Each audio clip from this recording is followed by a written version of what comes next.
So today we're going to be exploring how to create lines using different types of pens. Now I've just put in front of you a range of different products and pens that I have, and we're going to use some of these in today's video. So depending on what you use, you can create different types of lines.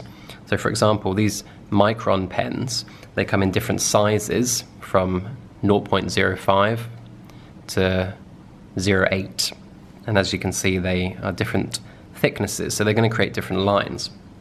You can use other pens like this Uniball, different colours, biro pens, and these are some sort of brush pens, so they have an almost brush-like line quality. So why use pens and not just work with pencil? Well, pens allow you to really focus on line.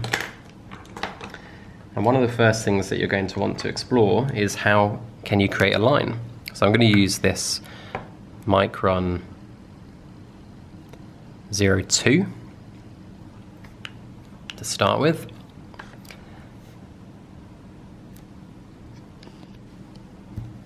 So let's just start with some hatching. So I could do some vertical hatching.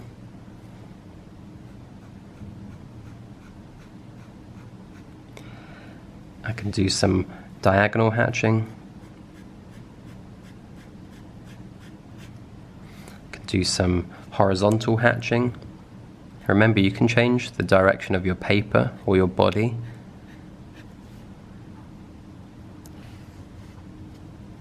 I can change the spacing of my hatching as well.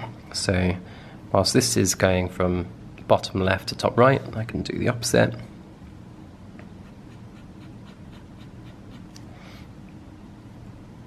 And I can change how I explore this with spacing.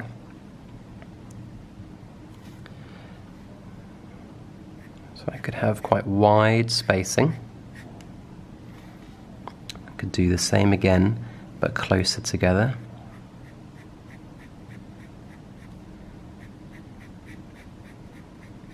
And what you can see is the tonal values are changing simply based on the spacing of these individual lines. I could do other things. I could do short. So the size, I can change the size of my lines. So I could do really short dashes.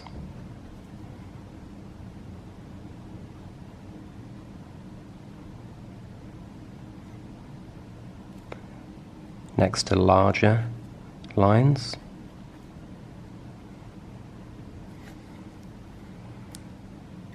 So I could vary my size of line. I could also change the direction, which I started to do here. So I could change the direction of my lines.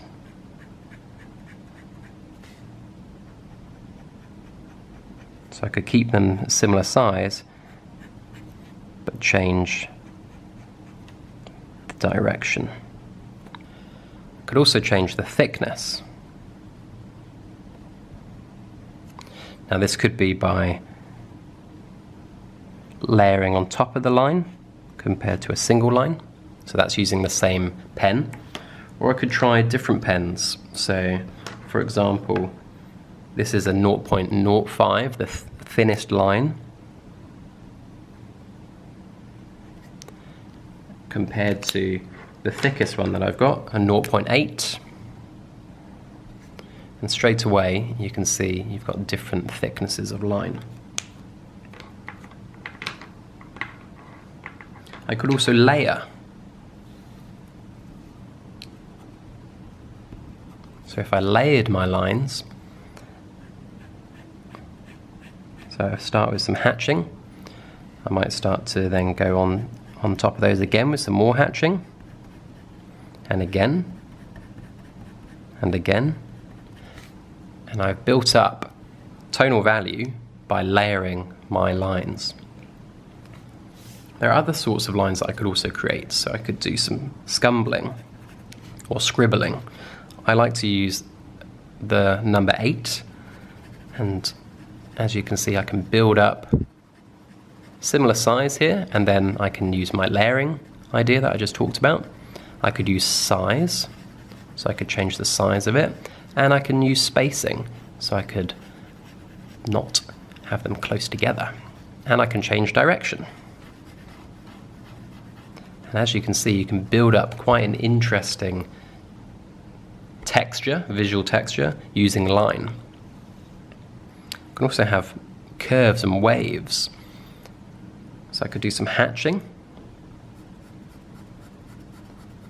And then this is going in this direction. I could try going the complete opposite direction. So I'm building up some cross hatching. I could go vertically.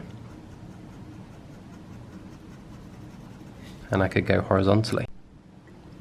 So after you've done the cross hatching, you can start to think about other marks that you can make.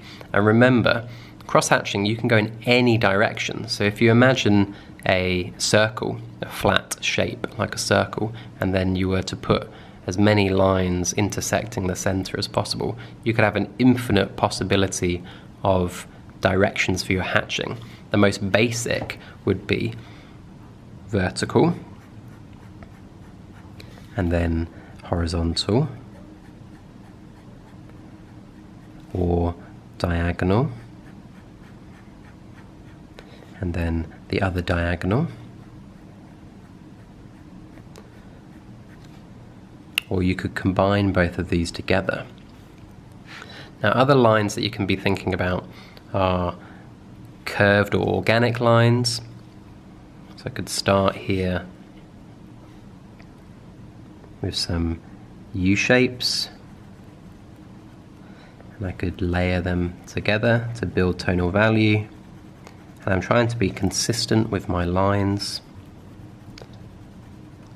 Or I could have just curves, like little C's, and I could change the scale of those, or I could layer them. You can also do stippling, so consistent dots. And the further spaced out they are, the lighter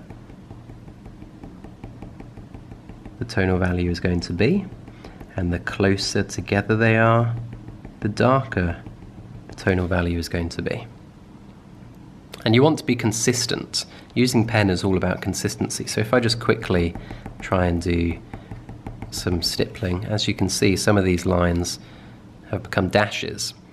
So it's about being consistent. If you want to use little dashes, great, but be consistent with the sorts of marks that you're putting down on your paper or on your drawing surface for the visual result that you want. Other things that you can do are using different types of pen. So these marks here, I've used a sort of brush pen. So it has a tip that looks a bit like a brush, and it bends. So you might not be able to see this, but I can bend the brush to make marks. And you can get different sorts of line qualities with this. So I could do hatching but with very thick strokes, shorter dashes, etc. And I can do all the same sort of line mark making techniques I've learned. This one in red, I've used a biro, so a normal sort of Bic biro. This is 0.7 size.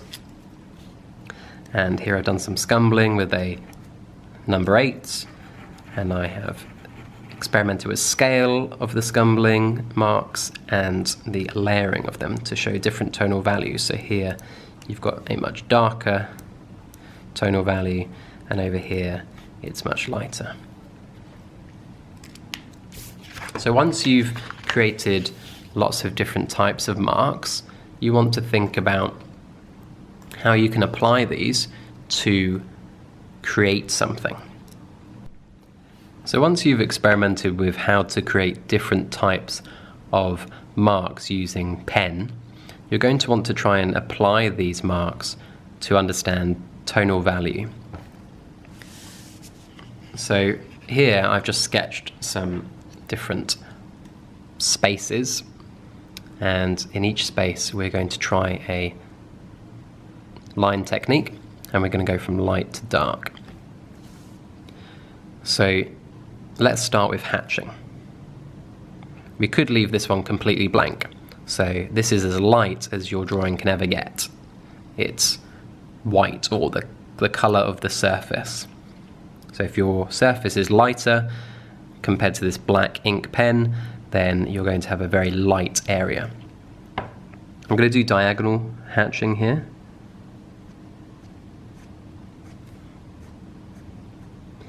So my next box is darker than this space. And remember what we talked about before, if we consider spacing, we can make the lines look darker.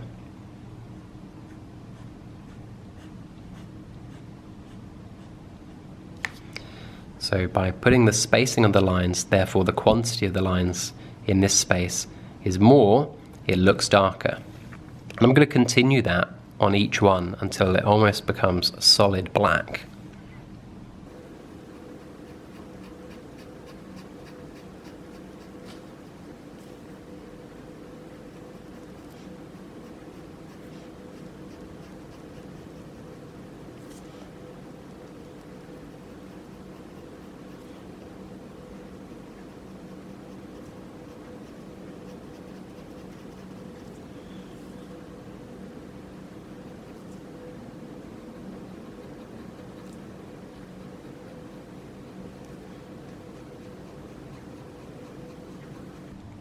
So as you can see, this scale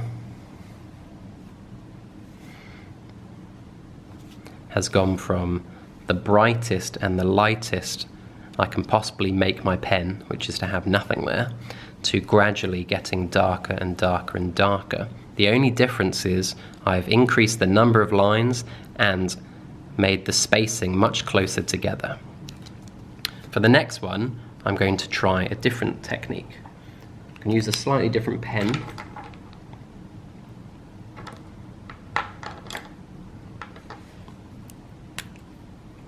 So for this one, I'm going to try scumbling, so like a scribble technique. So I'm going to leave the first space blank again.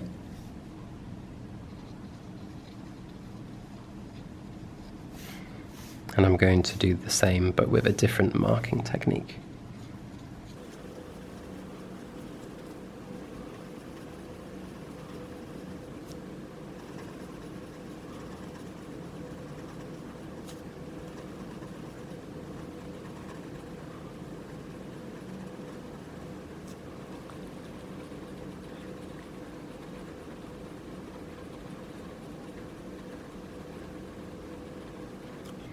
And again, as you can see, I've gone from as light as possible, and I probably could put some in between these to get an even more gradual range of tonal values.